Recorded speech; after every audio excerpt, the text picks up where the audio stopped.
I didn't realize this was going to be part of it. I'm not sure I'd want to be swinging a sword at anybody. I think it's safe for me to ride the subway now.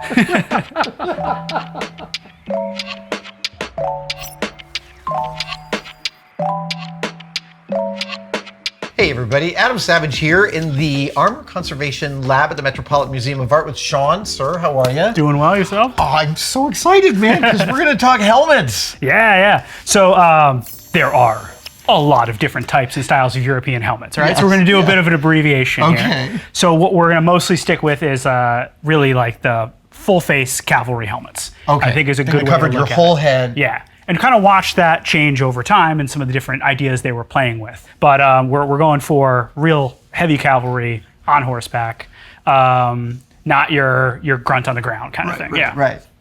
So the earliest forms of heavy cavalry helmets are the full, the nasal helm and then the full helm, which we don't have examples of. So what we're going to pick up here is in the 14th century with the bassinet.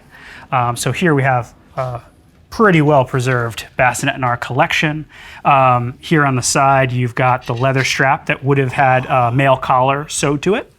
So you've stitched the male collar to it, and that would have protected your throat and your shoulders. And is that where the wire is there to hold all that in yeah, and the idea is that, and it might have been a string, right. But you could pull that out and then remove the male, so you can clean the helmet, clean the male, do whatever, and then reattach it or replace something if it gets damaged. I'm repeatedly excited and amazed by how configurable and dismantleable all the stuff I learned about here in the lab are. Yeah, well, even look at the visor.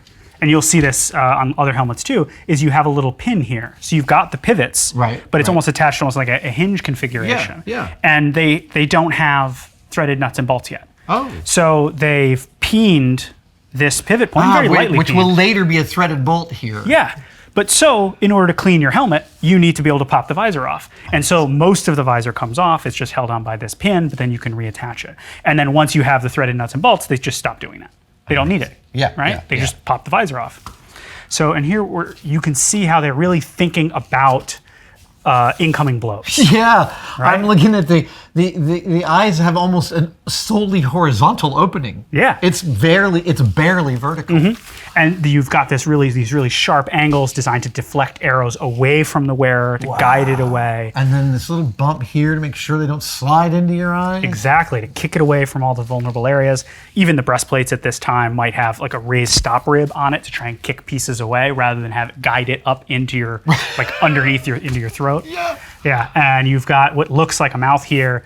It really just allows you to see your feet as you're walking. Oh, wow. You need extra holes, so you're seeing not just through the visor slit, but a lot of them you can also see through the breathing holes pretty well. It looks like armor that would be worn by the Mad Magazine Spy versus Spy dudes. It does, yeah. It has that look to it, doesn't it?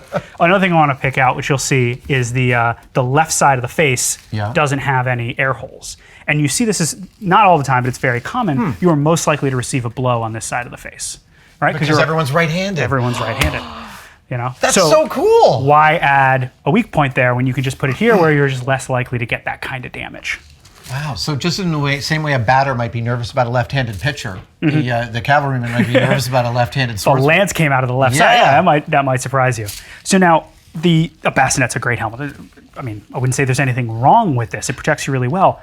But in order it's big. Right. Really, to get it over your head, and that extra material, if you're more surface area, which means in order to have the same weight, you need a thinner plate, right? The thicker you make it, it's farther out. And then you've got this whole thing you're accommodating for. And these do get very big.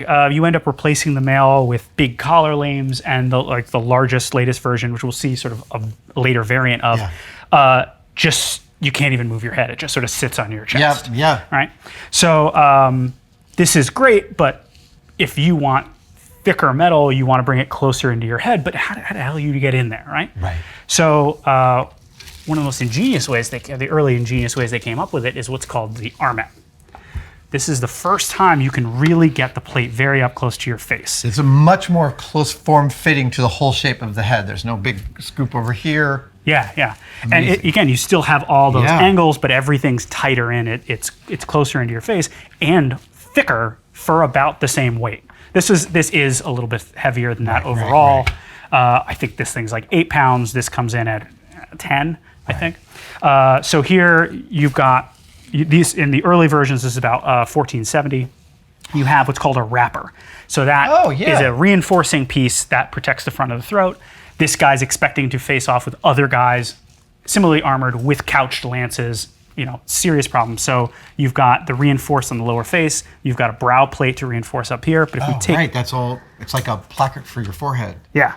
And again, you're expecting lances, so you need this collar here. You don't rely just on the mail. You have right. It looks to be in incredible shape for a 14th century helmet. It is. We have some beautiful armets. I went with this one because it has the original wrapper, it's pretty rare for those to survive together. So the way an armet works, again, you see the little drop pins here. Yeah. But pull it up, and then you've got a little post. And so it just hinges open, and you can tuck your head into there, and then close it up, and it is really right up into your face. And you have a substantial bit of metal there, and you have a substantial bit of metal here, but altogether it's really not that much heavier than the bassinet. And this, so it seems one that they understood that the amount of weight they could accommodate was dependent on how close it was to the body. Yeah, they're figuring that out, I guess, at this point.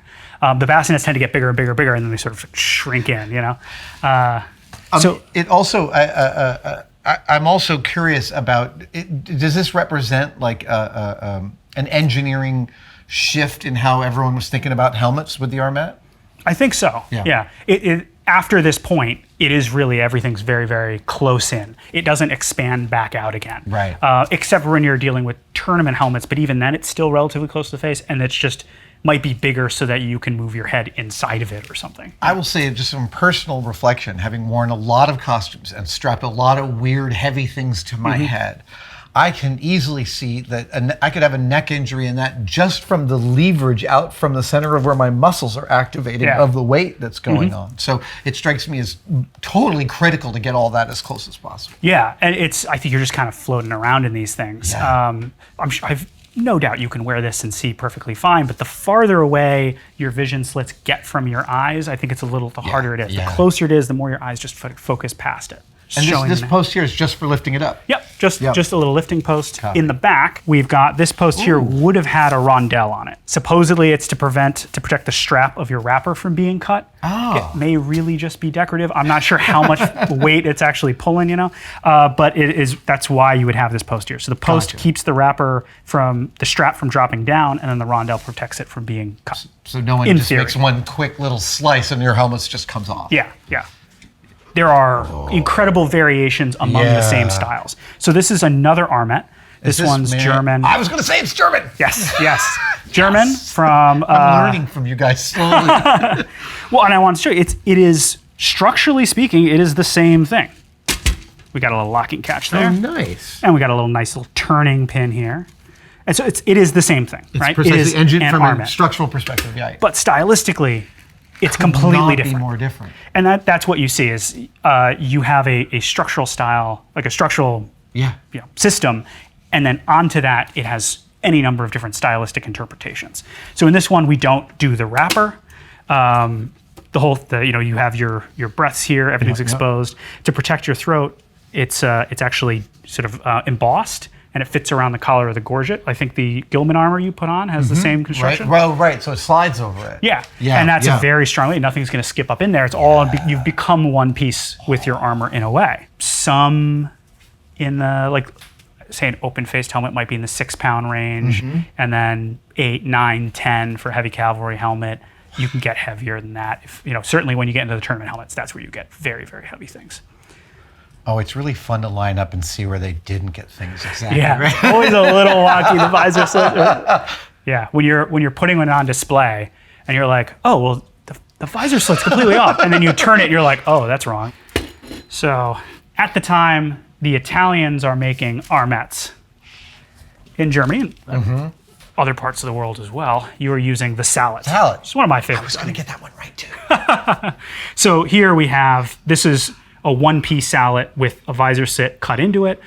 You have visored ones where you've got the visor raises and lowers. Right. And this would have been paired to protect your throat with a bever that... right. Yeah, Lower face defense, much like the wrapper, but it straps either to like sort of around your throat, or it's physically bolted by a staple to the breastplate. So a lot of things can get up in there, but it's a very comfortable helmet to wear. Right. You've got a lot of airflow. You can hear, you can generally see. You're very frequently not actually looking through the visor slit. You have it tilted up. Oh. So it's almost like an open-faced helmet, and only when you really need it can you drop it. When you're coming on down. And that's whether it has a visor, you lift the visor up, or one piece. They're often shown in manuscripts being worn kind of kicked up like that. Like a backwards baseball cap of armor. In a way, yeah. So now leading into the 16th century, into the 1500s, people start playing with the sallet, trying to get a more face coverage, right? So some of these you'll have the visor and it extends down under the chin. Or here we have one by Hans Maystetter. Oh, and first off, this one has its surviving liner. Oh, I want you to see that. Yeah. So liners could be stuffed with linen batting or horsehair, and then normally with a linen or linen and silk covering.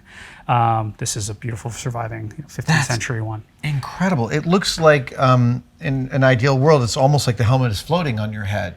It is, and some of them, the like larger jousting helmets, you can actually tie it off so your head won't ever actually hit the inside. Wow, that is so freaking cool. Now our sallets are changing, right? Our sallets are changing. What are we going to do? Now, this is from about 1510, 1515. Now, we're sort of like taking this and then applying the name to this. So this is what's called a closed sallet. It's an early closed helmet where you have features of the sallet. So you've got some sallets very much like that. We have one in our collection where the bever's no longer attached to the armor, it's attached to the helmet. Right. And the whole thing scissors open. Then the next phase would be this one where it really is becoming the close helmet. And this guy here, yeah. So everything pivots on one point. So you can lift the whole thing up, get yourself inside. Oh, but the two parts also. Oh, yeah. So now when you're just riding around the countryside, getting ready for your fight, you can have the visor up, and only at the last second you bring it on down. Bring it on down. This is a very early version where they're still kind of experimenting with it. The Arthur's armor from Excalibur is the same construction. Yeah. So these are all running off the same major hinge points. Which is sort of the next thing here. So now this is the fully developed form. They keep making armets. Right. Very, very late. So these are all kind of existing at the same time. This is what I would call as the fully developed closed helmet. And so again, each individual part opens up. Let's hear one. I'll go over here. You've got different spring catches to operate. Here, I'll just start with that one. Oh my God. And your lifting straps here now we're threaded on, right? And this one, you have, many of these are made with the same lock over the gorget, but other ones have laminated plates. So a series of lames, like a collar of lames. It seems to be, to a degree, personal preference, though I think you get the locking collars more when you're talking about jousting reinforces being attached on. But you'll see people in a variety of contexts with collars and locking, so the laminated collars and the locking collars on the same depiction. The etching looks incredibly crisp. Yeah, it's a beautiful helmet. I think the reason I picked this one over the other ones is partially the collar lames, but also the little catches here. Catches so pretty. So this is also by Wolfgang Rochedel. And I mean, I would imagine as you get to know him over the years, you start to see design proclivities that humanize him to you, or that you understand he's got a point of view about the helmet. Yeah, it's just the way he shapes things. There's a sharpness, combining sharpness with then swoops and angles. It's beautiful. Yeah. This anvil-like surface under the eyes is incredible. Yeah, and very often right underneath where your eye would be is usually left unpolished. Oh. And it's because if you have the sunlight coming in, you don't want it kicking up into your eyes. Oh, it makes total sense. Oh, dude. Yeah, it's a very, very cool helmet. But these styles, the armet and the close helmet, coexist for a really long time. Right. So like our Cumberland armor, which is made in 1586, has both an armet and a close helmet, as part both of for the same garniture. Wow, okay. So he would be able to swap out depending on whether he was in the tournament. He's going to have the armet, which I guess they decided fit better with the reinforcing pieces, and then his helmet for the field is a close helmet with then the collar lames. And I would imagine there also might be a helmet you put on just because you feel really awesome in it. Yeah, I mean, there are parade helmets as well. Yeah. and you have visors you can swap out, so that same helmet might serve multiple functions. You know, I'm going to have a different visor if I'm doing combat on foot at the barriers versus I'm in a joust versus I'm in the field. Are your vassals chasing after you with helmets? I think you have to pick before the battle and just go with it. You know, give me a different helmet. Give me the new visor. Okay, where do we go from here? So from here, I'm just going to pull out another variant that was existing at about the same time. I have trouble editing. So do I. So this is, we're moving away from what we'll call heavy cavalry, then into light cavalry. So, oh my gosh. Yeah, this is a type of helmet. This is a close burgonet. So a burgonet is an open-faced helmet that can sometimes be paired with what's called a falling buff, which is right here. This is the falling buff and the burgonet are in one piece. So here we've got these little posts. And the idea is that you can drop these. Oh, and it opens this way. Yeah, you drop the lames down in the front of the face. Would you mind pressing down on that? Yeah. There you go, yeah. And this one doesn't drop so much, but you get a little more air, a little more vision, and then when the bad stuff comes, you lock it back up into position, and you're again, good to go. he's got bigger holes on the right side than on the left side. Yeah, but he's also, you're not wearing this if you're expected to get hit in the face with a lance. Oh, okay. All right, so this you might be a demi-lancer, you know, light cavalry, pistols, or you're on the ship raiding the Spanish coast, and you know, pop on one of these. It's a really versatile helmet. This is so beautiful. All of this shape and the rope wrapping on the edges is so beautiful. Oh yeah, I mean this is why one of the greatest armors ever lived, Coleman Helmschmied. So it's about 1525, 1530. I mean, just a really stunning helmet. It really is. Nothing wrong. Every curve is just so well thought. He knew what he was doing. Yeah. All right, and then I think actually we'll pull this out. So this is this is the bonus helmet, we'll say, right? This is what? The bonus helmet. So this is called a barbute. And this is they tend to be very heavy helmets, but you see this often. This is not really a cavalry helmet. You see this with fully armored men or even very light infantry, generally are often associated with maritime use. Oh, so okay. a bunch of these, like this one included, it's very hard to see, has the Lion of St. Mark, which shows that it was served with the Venetian Empire. Wow. Yeah, and which is interesting, these T-faced helmets look very much like early Corinthian helmets. They do. The Greek helmets. It's possible they were looking at Greek pottery and seeing this design, but also the human body anatomically hasn't changed in a couple 100,000 years. So it may just be a good idea. Yeah. But yeah, this is just another one that I think is just so iconic of the 15th century. I really wanted to pull it out. It looks like it's drawn from a single piece of plate. Oh yeah, this is one piece. Wow. I'm still not entirely sure how they do the face opening, whether they do the whole helmet first and then cut the face opening, or if there's just a sort of a pseudo, and they just widen out across the eyes. I'm not sure. Give themselves a little pass on that and make it a little easier. Yeah, I'm really not sure. But I mean, just the amount of helmets. squashing and stretching and moving on something like this, the piece of steel you start with has to be a very strange distribution. Yeah, and they are heavy. I mean, you pick it up. I mean, that's like 10 pounds or something like that. Yeah, and this is more of an infantry helmet. Right. It's as heavy or heavier than the heavy cavalry helmets. Sean. Yeah, I think if you're looking over the edge of a galleon in the Mediterranean, you want some little. This is the last thing I'm going to pull out. This again is we'll call it a bonus helmet. So this is a helmet for foot combat. So opponents in full armor would get into essentially like a ring, like a fenced-in area, and they would beat the heck out of each other with poleaxes for the entertainment of the crowd. Than battle. Yeah, this is tournament, and this is how one of the ways to really differentiate between tournament armor and field armor. I wanted to pull out something that had to do with the tournament. Oh, good. So these, rather than you being able to move in it, it is bolted to your chest, so your head can't move. You are completely immobile in it. You can of course still lift your visor up, and see out, but for the actual fighting, you can pick that up. You can't move. Ooh! And it weighs a ton. Nor do you want this attached to your head. No. Oh now, I will say your head is kind of floating and it's attached to your chest. You're carrying it on your shoulders, not on your head. But you can see the weight difference when no one's going to kill you. No. You can really up armor. When there are rules, and the idea is to not get injured, you can really make very thick, very immobile armor, and it's acceptable. But when you're out in the field, you really can't top 11 pounds, or you're putting yourself at a disadvantage. Right. You're actually going to suffer because. And I was wondering if maybe this is a helmet you might want to put on.